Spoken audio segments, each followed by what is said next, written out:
Hello everyone, welcome to True IAS and PCS.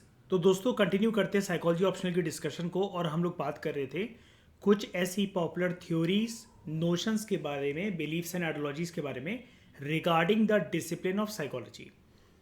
अब एक perspective हमने इसका प्रीवियस लेक्चर में ये डेवलप करा था कि साइकोलॉजी एक ऐसी साइंस है, एक ऐसा विज्ञान का क्षेत्र है जहाँ पर हम कोशिश ये करते हैं, साइकोलॉजिस्ट, क्लिनिकल साइकोलॉजिस्ट, काउंसलर्स या साइकेट्रिस्ट ये कोशिश करते हैं कि वो अपने क्लाइंट का, कोई भी जो पर्सन है किसी भी एक प्रॉब्लम से सफ़र कर रहा है या कर रही है साइकोलॉजिकली, उसके बिहेवियर को पहले ही प्रेडिक्ट कर लिया जाए, ना कि आउटकम्स को बेसिकली होने के बाद हम लोग डिस्कस करें कि ये आउटकम निकल कर आ गया है, पर्सन दिमागी तौर पर, साइकोलॉजिकल तौर पर बीमार हो गया है, या फिर ये पर्सन टूटने लगा है या टूटने लगी है और फिर हम उसको ठीक करने की कोशिश कर रहे हैं। यहाँ पर हम कोशिश ये करते हैं कि पहले ही पर्सन के बिहेवियर को, उसके साथ जो भी दिक्कतें चल रही हैं, मन में जो भी कुछ चल रहा है, उसको पहले ही प्रेडिक्ट कर लिया जाए। अब आज के लेक्चर में टॉपिक हमारा वही है, popular notions about the discipline of psychology, लेकिन कुछ न्यू पर्सपेक्टिव के बारे में हम लोग डिस्कस करेंगे। और आज का लेक्चर स्पेसिफिकली डेडिकेटेड होगा to the study conducted by a very famous female psychologist, that is miss Carol Dweck. ठीक है, अब देखो क्या है, ये लेक्चर में हमें राइटर यहाँ पर ये बता रहे हैं कि साइंटिफिक नॉलेज जो भी हम जनरेट करते हैं साइकोलॉजी को स्टडी कर कर, वो काफ़ी कबार, बहुत बार ऐसा होता है, काफ़ी बार ऐसा होगा हमारे साथ कि हमारी कॉमन सेंस के अगेंस्ट चली जाती है वो नॉलेज। मतलब ईशा यहाँ पर कहने का मतलब ये है, साइकोलॉजिस्ट ये मानते हैं कि अगर हम साइंटिफिक नॉलेज को जनरेट करें भी, ठीक है, वो हमारी कॉमन सेंस के अगेंस्ट चली जाती है वो साइंटिफिक नॉलेज। ओके, अब देखो क्या होता है, बहुत सारे लोग जो हैं दुनिया में, वो अपनी कॉमन सेंस के बेसिस पर बहुत सारे घटनाक्रम को, किसी इवेंट को शेप देने की कोशिश करते हैं, राइट। उनको ये लगता है कॉमन सेंस मतलब क्या, जो सभी लोगों में कॉमन है, जो दुनिया के किसी भी व्यक्ति से आप पूछ लो तो 99% लोग एक ही जैसा जवाब देंगे, वो है लोगों की कॉमन सेंस। लेकिन साइकोलॉजिस्ट ये कहते हैं, साइकोलॉजी के थ्रू जनरेट होने वाली जो नॉलेज होती है, जो साइंटिफिक होती है, वो कॉमन सेंस के अगेंस्ट होती है। कॉमन सेंस कहने का मतलब ये है, ये लेक्चर हमारा इस बारे में होने वाला है कि कॉमन सेंस बहुत बार आपको धोखा दे सकती है, साइकोलॉजिकल स्टडीज भी दे सकती है, लेकिन वहां पर क्योंकि प्रॉपर स्टेप बाय स्टेप एक रिसर्च मेथड, एक प्रॉपर प्रोसीजर फॉलो होता है, तो एरर के चांसेस कम है एज कंपेयर टू पर्सन दुनिया के जो एक कॉमन सेंस के बेसिस पर बात करते हैं, उससे बेटर साइकोलॉजी का डोमेन है। अब ये कैसे हम इसको प्रूव करना पड़ेगा कि भाई कॉमन सेंस छोटी पड़ जाती है क्या वो नॉलेज के सामने जो कि साइकोलॉजिकल स्टडी से जनरेट करी गई है। तो इसको जानने के लिए एक रिसर्च स्टडी को हम यहां पर जानेंगे।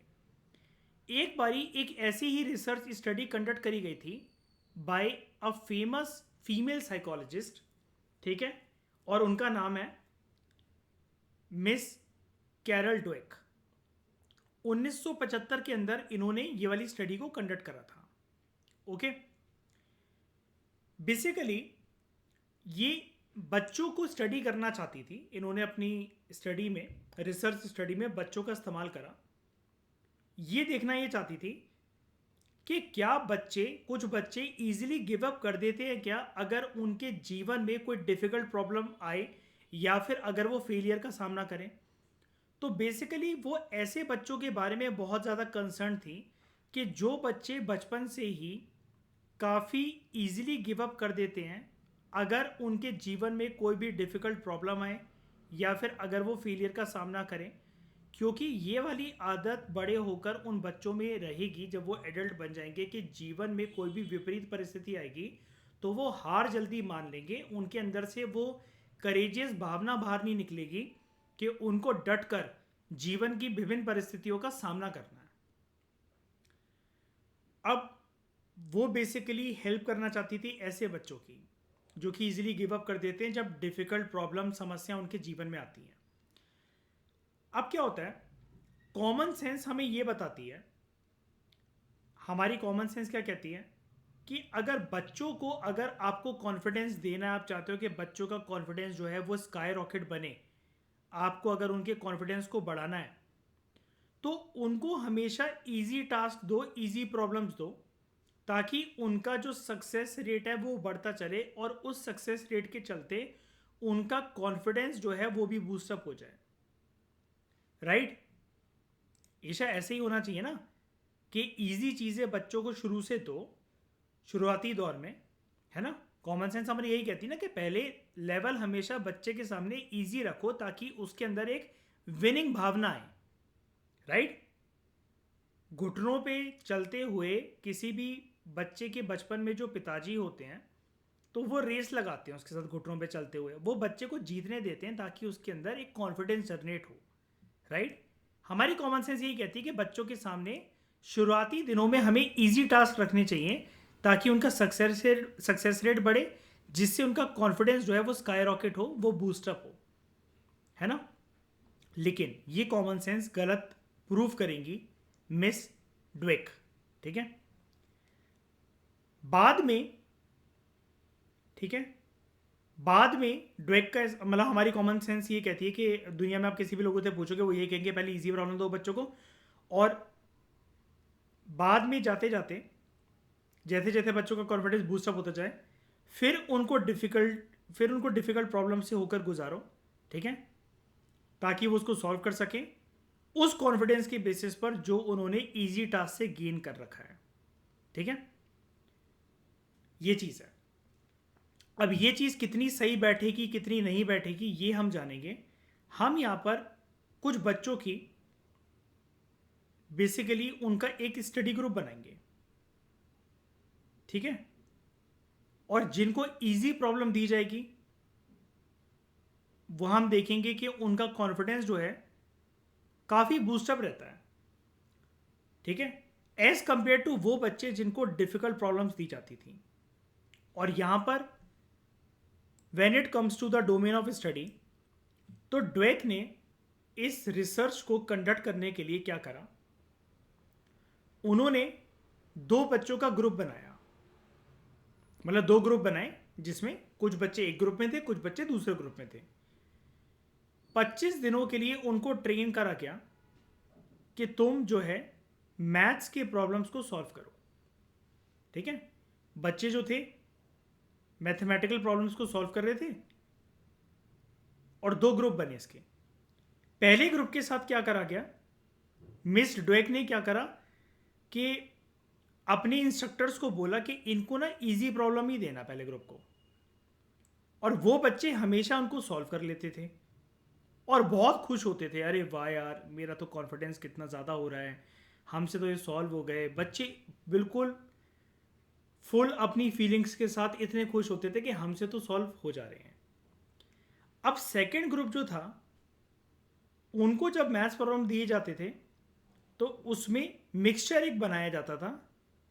कुछ इजी क्वेश्चंस रहते थे, ऐसा मान लो कि 50% इजी क्वेश्चंस और 50% डिफिकल्ट प्रॉब्लम्स जो सम्स होते हैं मैथ्स के।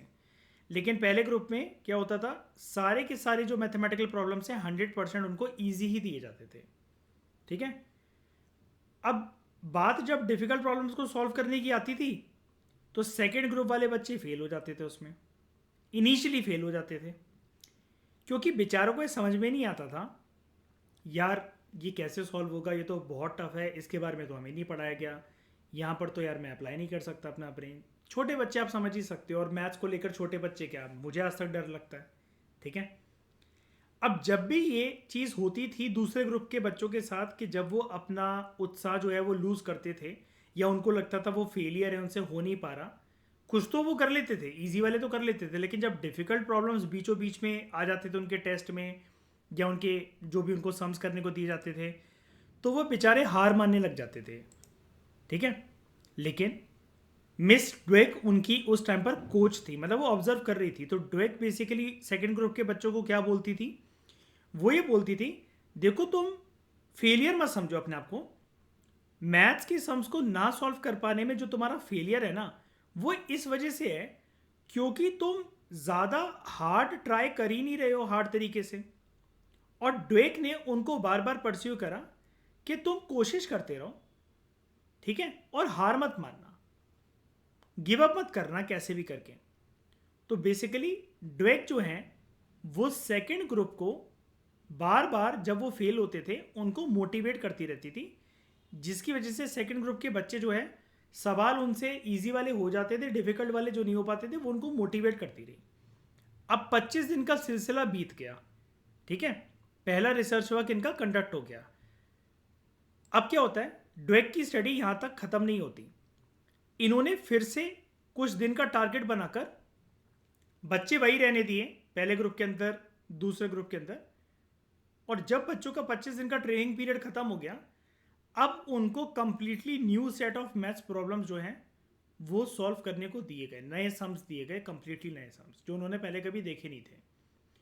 और ये जो नया पेपर बना था जिसमें मैथमेटिकल प्रॉब्लम्स थी, उसके अंदर अब इजी वाले क्वेश्चंस जो थे, मीडियम डिफिकल्टी वाले लेवल और डिफिकल्टी वाले लेवल के क्वेश्चंस, हर तरह के क्वेश्चंस डाले गए।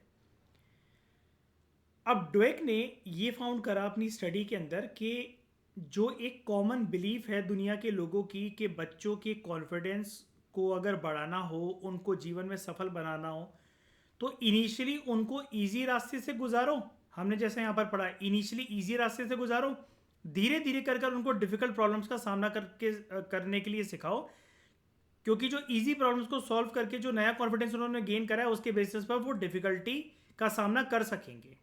लेकिन ड्वेक ने ये पाया ये जो कॉमन सेंस है ये किसी भी वे में कॉमन है ही नहीं, ये ब्लडी नॉनसेंस है। ऐसा क्यों?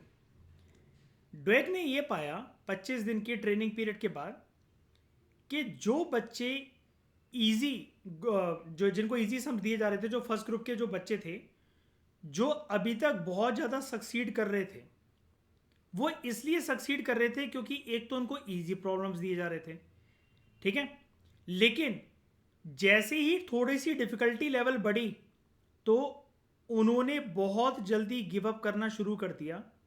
जब उन्होंने फेलियर का सामना करा कि उनसे डिफिकल्ट या मीडियम डिफिकल्टी वाले क्वेश्चंस नहीं हो पा रहे हैं, दे वर टोटली एनॉयड, ठीक है, बहुत ज़्यादा, मतलब अपने आप से एकदम से होप लूज कर जाना, अपने आप को फेलियर समझना। ये पहले ग्रुप के बच्चे जो अभी तक टॉपर थे, जो बहुत खुश रहते थे, वो बेसिकली अपने ऊपर कॉन्फिडेंस लूज करना उन्होंने स्टार्ट कर दिया। और जो उनका ग्राफ बेसिकली स्काई रॉकेट के तौर पर चल रहा था वो एकदम धरातल पर आ गया, वो एकदम ज़मीन पर आ गया जैसी ट्रेनिंग सेशन के बाद ये मिक्सचर ऑफ क्वेश्चंस उनको दिए गए। लेकिन जो सेकंड ग्रुप था, जब उनसे प्रॉब्लम नहीं भी हो पाती थी, ड्वेक उनको क्या बोलती थी, कोशिश करते रहो, हार नहीं माननी है, अपने आप को फेलियर नहीं समझना है। तो जब नया मैथ्स का क्वेश्चन पेपर जब सेकंड ग्रुप के बच्चों के सामने रखा गया, उनका एक्सपीरियंस ये था कि दोनों सक्सेस और फेलियर का सामना करना वो जान चुके थे, क्योंकि जो उनको पहले भी क्वेश्चन पेपर मिला था, ईशा, अभी हमने पढ़ा ना, उसमें इजी क्वेश्चंस भी थे 50%, 50% डिफिकल्ट भी थे। और उनके अंदर लैक ऑफ एफर्ट बिल्कुल भी नहीं दिखा ड्वेक को, ठीक है। कुछ बच्चे तो ऐसे थे कि जिनसे सम्स हो भी पा रहे थे, ठीक है, इजी तरीके से सम्स हो पा रहे थे, और कुछ बच्चे लगातार कोशिश कर रहे थे लेकिन चेहरे पर, माथे पर उनके शिकंज नहीं थी बिल्कुल भी। They were happy, they were cool, they were calm, ठीक है। तो ऐसे बहुत सारे कॉमन सेंस नोशंस हैं जो कि हम ये देखते हैं कि जब साइकोलॉजी की स्टडीज बीच में आ जाती हैं, जिनको अभी तक हम सच मानते हैं वो एक्चुअली सच नहीं होते हैं। दुनिया जो सारी चीज़ों पर यकीन करती है, अगर साइकोलॉजिकल स्टडीज को कंडक्ट करा जाए तो वो चीज़ें जो हैं गलत प्रूफ हो जाएंगी when it comes to human psychology. अब मुझे एक बात बताओ, पूरी दुनिया ये बोल रही थी अभी तक कि बच्चों को इजी रास्ते से गुजारना चाहिए, धीरे धीरे करके उनका कॉन्फिडेंस बढ़ेगा। तो ईशा, अगर ऐसी कॉन्फिडेंस जो था तो उसी कॉन्फिडेंस के बेसिस पर जब ट्रेनिंग सेशन का कंप्लीट हुआ तो फर्स्ट ग्रुप के बच्चे दोबारा टॉप कर लेते, है कि नहीं। लेकिन सेकंड ग्रुप के बच्चों ने क्योंकि फेलियर का मजा चख रखा था, उनको पता था कि फेल होना क्या होता है ना, या फिर सारे के सारे मैथ्स के प्रॉब्लम्स हमसे सॉल्व नहीं हो पा रहे, उन्होंने अपने अंदर का करेज और मोटिवेशन जो है वो खोया नहीं। जितना उनसे बन पाया वो उन्होंने करा, लेकिन वो होपलेस नहीं हुए कैसे भी करके। ठीक है, अब और ज़्यादा कॉमन सेंस चीज़ों के बारे में हम डिस्कस करते हैं। एक तो हमने ये पढ़ा कि एक कॉमन सेंस की धारणा तो ये गलत हो गई कि बच्चों को हमेशा ईजी रास्ते से गुजारना चाहिए, शुरू से धीरे धीरे करके उनकी लाइफ में डिफिकल्टी लेवल को हमें बढ़ाना चाहिए ताकि वो धीरे धीरे करके सिचुएशन का सामना करना सीखे। नहीं, ड्वेक की स्टडी हमें ये बताती है बच्चों के सामने चाहे मैथ्स की किताब हो या रियल जीवन की परिस्थितियाँ हो, सारी चीज़ें मिक्स करते उनको हमें सिखानी चाहिए, बतानी चाहिए, उसके लिए मेंटली प्रिपेयर रखना चाहिए। खुदा ना खास्ता कोई भी नहीं जानता कि कब किसका जीवन कैसा मोड़ ले ले, तो हमें हर चीज़ के लिए प्रिपेयर रहना चाहिए, वेल प्रिपेयर रहना चाहिए, ताकि हमारी साइकोलॉजी, हमारा एंथुसियाज्म, हमारी मोटिवेशन, उसकी बुनियादों को कोई भी ना हिला पाए, कोई भी परिस्थिति, कोई भी सिचुएशन ना हिला पाए। अब बहुत पुरानी बात नहीं है, लेटेस्ट बात ही है कि जब कुछ समय पहले कुछ कल्चर्स के लोगों का ये मानना था कि जो मर्द ज़ात होती है, जो मर्द होते हैं, वो औरत ज़ात से ज़्यादा इंटेलिजेंट होते हैं। सिंपल टर्म्स में मतलब मर्द औरतों से ज़्यादा इंटेलिजेंट होते हैं, और औरतें जो होती हैं वो रिस्पॉन्सिबल होती हैं ज़्यादा से ज़्यादा एक्सीडेंट्स करवाने के लिए। जैसे आज भी ये विचारधारा तो चलती है दोस्तों के, ऐसा माना जाता है, आप इंस्टाग्राम की रील्स देखते होगे, यूट्यूब पे फनी वीडियोस देखते होगे कि एक लड़की स्कूटी लेकर आ रही है, लड़के इधर उधर भाग रहे हैं कि भाई पापा की परी आ गई है ना, क्योंकि पता नहीं कि कब कहाँ किसको ठोक दे, और ठोकने के बाद भी एक्सीलेटर जो है उसका, वो स्कूटी का फुल उस पर रेस पे ही रहे। ठीक है, तो विमेन को जनरली बहुत सारे समाज के लोग फिकल माइंडेड समझते हैं कि औरतों में इतना दिमाग नहीं होता या फिर थोड़ी सी बेवकूफ़ बुद्धि की होती है, ऐसा बहुत सारे कल्चर्स के लोगों का मानना था। ठीक है, अब इसके ऊपर भी बहुत सारी रिसर्च स्टडीज़ हुई। तो जब साइंटिफिक स्टडीज़ कंडक्ट करी गई, एम्पेरिकल स्टडीज़ मैंने बताया था आपको पहले भी ईशा, कि वो साइंटिफिक स्टडीज़ होती हैं जिनको हम साइंटिफिकली प्रूव कर सकते हैं। तो उन स्टडीज़ ने ये शो करा कि ये जो धारणा है कि औरतें ज़्यादा एक्सीडेंट करवाती हैं या औरतों में मर्दों के कंपैरिजन में कम दिमाग है, ये टोटली रॉन्ग है। ठीक है, बहुत सारी औरतें ऐसी हैं जिनमें मर्दों से भी काफ़ी ज़्यादा दिमाग है, और ये कोई बेसिस नहीं है कि दुनिया में ज़्यादा मर्दों के पास दिमाग रहता है, औरतों के पास दिमाग कम रहता है। बात यहाँ पर होती है जेंडर इक्वालिटीज़ की, समाज की, कल्चर की, कि आप औरतों को घर से बाहर कितना निकलने देते हो। आप उनको घर पे बांध के तो नहीं रखते, जितनी लिबर्टी आप मर्दों को दे रहे हो दुनियादारी को सीखने के लिए, उतनी आपने अपनी बेटियों को, अपनी बहुओं को, अपनी बीवियों को, अपनी गर्लफ्रेंड को दे रखी है क्या? ठीक है, उसके बेसिस पर आपको पता है ना ईशा, साइकोलॉजी में हम फर्स्ट क्लास से लगातार एक ही चीज़ पढ़ रहे हैं, हमारे एक्सपीरियंस के बेसिस पर ही हमारी पर्सनैलिटी बनती है। तो जब आप किसी को कोई चीज़ एक्सपीरियंस करने ही नहीं दोगे, घर में बिठा कर रखोगे, तो पर्सनैलिटी बनेगी कैसे? और उसके बाद फिर किसी को डम कहना या फिकल माइंडेड कहना या बेवकूफ़ कहना, ये तो खुद की बेवकूफ़ी हुई ना, है ना। तो कॉमन सेंस इंसानों की हमें ये बताती है कि one is not able to give one's best. अगर आपको एक लार्ज ऑडियंस के सामने परफॉर्म करने को बोला जाए, आपके हाथ कब कमाने लगेंगे, पैर आपके शिवर करने लगेंगे, और आप अपना कॉन्फिडेंस लूज कर जाओगे, और जो याद कर आए हो सकता है आप भूल जाओ एकदम से, अगर बहुत बड़ी ऑडियंस के सामने अगर आपको कुछ बोलना पड़े। लेकिन साइकोलॉजिकल स्टडीज़ हमें ये बताती हैं कि इंसान, देखो, किसी भी एक्टिविटी को जब शुरू करता है ना पहली बार, या उसका जो फर्स्ट एक्सपीरियंस होता है किसी भी चीज़ में, वो उस चीज़ में बिल्कुल एक नाजुक बच्चे की तरह होता है। जैसे बच्चा अज्ञान होता है बहुत सारी चीज़ों से, धीरे धीरे करके वो बैठना सीखता है, भागना सीखता है, दौड़ना सीखता है, साइकिल चलाना सीखता है। ऐसे ही किसी भी सिचुएशन के अंदर किसी भी एक्सपीरियंस को फर्स्ट टाइम गेन कर हम एकदम से प्रो नहीं हो जाते हैं। हमें हर चीज़ की अगर प्रैक्टिस अच्छे से करने को मिले और हम जी जान लगाकर प्रैक्टिस करें, दिलो दिमाग किसी भी चीज़ में डालें, तो पापा की परियां स्कूटियाँ भी बहुत अच्छी चलाएंगी, हो सकता है मेल मेंबर से भी ज़्यादा अच्छी राइडर्स बने। ठीक है, और लार्ज ऑडियंस के सामने अगर हमें खड़ा कर दिया जाए तो हमारे अंदर एक अलग ही प्रकार का कॉन्फिडेंस आए। अब जैसे 4 साल पहले अगर आप मेरे चैनल पे वीडियोस मेरी इनिशियली देखो, फाउंडेशन कोर्स से पहले जब मैं कुछ भी वीडियो डालता रहता था, या किसी का भी चैनल उठाकर देख लो, उनकी इनिशियल जो वीडियोस होती है, आज जो फेमस यूट्यूबर्स हैं, कोई भी हैं जो आपका फेमस ब्लॉगर हो, उनमें आपको एक अलग तरीके का कॉन्फिडेंस दबा दबा सा दिखेगा। लेकिन आज उनसे कुछ भी बुलवा लो, ठीक है, कैसे भी कोई भी एक्टिंग करवा लो, कोई भी डायलॉग बुलवा लो, दे डोंट फील शाई in front of audience, in front of camera, in front of large number of people, ठीक है।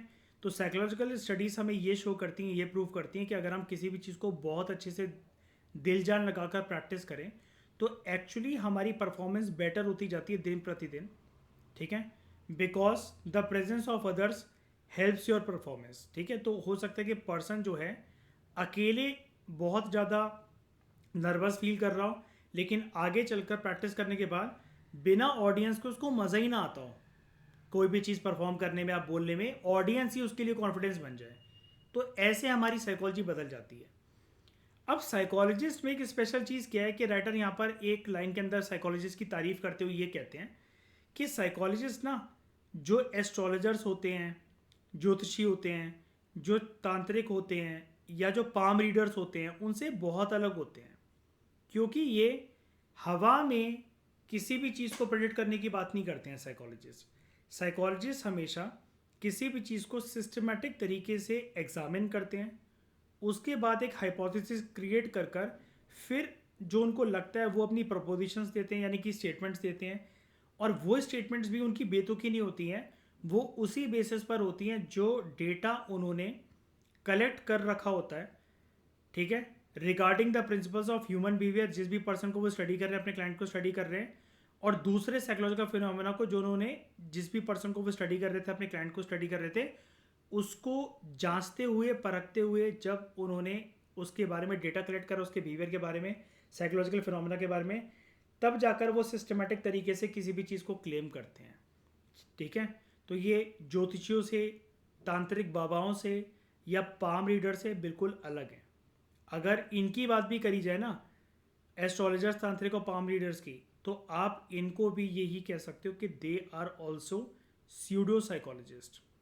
हो सकता है कि बहुत सारी चीज़ें, आपके कोई पापा के दोस्त हों या फिर आपके खानदानी कोई एस्ट्रोलॉजर हो जिनकी बात आप बहुत मानते हो, उनकी 90% जो प्रेडिक्शन है वो सही निकलती हो, ठीक है, लेकिन साइकोलॉजी के डोमेन में ऐसा माना जाता है कि बिना डेटा गैदर करे हुए हवा में कोई भी बातें क्लेम करना और सामने वाले को अपनी कॉन्फिडेंस से चुप कराकर उसके दिमाग में वो बात बिठा देना, ये पर्सन को ज़्यादा हार्म कर सकती है एज़ कम्पेयर टू कि आप उसको बेसिकली ठीक करने के इरादे से अगर कुछ बात बोल रहे हो, ठीक हो ना हो, लेकिन हार्म ज़्यादा हो जाएगा उस पर्सन को, ठीक है। तो दोस्तों, हमारा एक डेडिकेटेड कोर्स है, foundation course, UPSC and state PSC का, प्रीलिम्स मेंस एंड ऑप्शनल का। ऑप्शन में 4 ऑप्शन हमारे पास अवेलेबल है, law, psychology, history and PSIR. तो अगर आप इस कोर्स को ज्वाइन करना चाहते हो तो आप इस नंबर पर जो है अपनी क्वेरी पूछ सकते हो, या कमेंट सेक्शन में आप जाकर अपनी क्वेरी पूछ सकते हो। इन डिस्कशंस की पीडीएफ को अगर आपको अवेल करना है तो यू नीड टू पे 21 रुपीज़ फॉर इट, ठीक है। और आप अपनी पेमेंट का स्क्रीनशॉट टेलीग्राम पर या व्हाट्सएप पर इस नंबर पर सेंड कर देना, हमारी टीम आपको डायरेक्टली पीपीटी सेंड कर देगी। काफ़ी लोग मुझसे ये भी पूछ रहे थे कि टेलीग्राम का लिंक कहाँ से मिलेगा, तो इस वीडियो की डिस्क्रिप्शन के नीचे जाकर जो लिंक है टेलीग्राम का, आप उससे टेलीग्राम चैनल को ज्वाइन कर सकते हो, या चैनल के अबाउट सेक्शन में जाकर, आप यूट्यूब चैनल पे जाते हो तो वहाँ पर अबाउट सेक्शन आता है, चैनल के बारे में जब आप डिटेल्स को निकालते हो तो उसके अबाउट सेक्शन में जाके जो लिंक है आप वहाँ से भी ज्वाइन कर सकते हो। तो और भी मज़ेदार डिस्कशन दोस्तों हम करेंगे अगले लेक्चर में। इस डिस्कशन में फ़िलहाल इतना ही। Thank you very much for discussion.